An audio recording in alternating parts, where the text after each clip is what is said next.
Now, what's been very interesting from this video is the fact that a lot of people don't realize how many people have a fear of going out in public and not being able to control the bowels.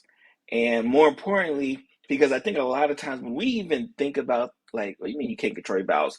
We automatically assign that issue to an elderly person, right? We think, all right, no, you got to be an elderly person, and that's what you mean when you can't control your bowels.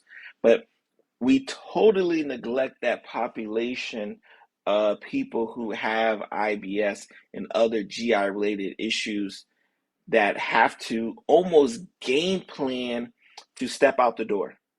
And just like this person says here, right? I have gastropares and IBS, right? So these are two. When we talk about the GI system, obviously that's why we have internal medicine folks who then go and subspecialize just in gastroenterology, because the GI system is such a significant network of systems that come into play, from obviously from the mouth to the anus, right, from top to bottom, and everything in between, and anything that could happen, either good or bad, does happen, good or bad, especially in the GI system.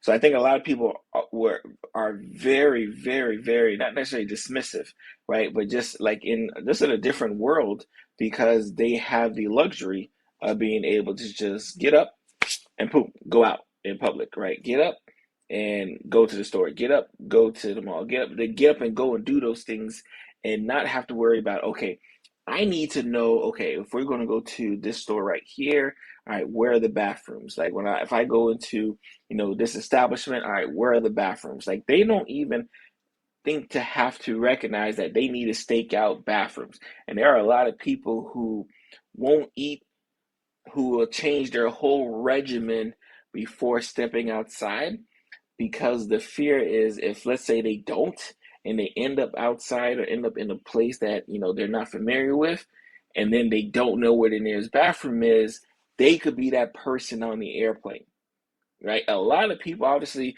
it's humiliating, it's scary, right? Especially if you're on a plane. You're like, I mean, biohazard. But we have to definitely think about the people who like have taken it and like, oh my God, that could be me. And I think that's what has been very telling with this video, especially if you look at my comments.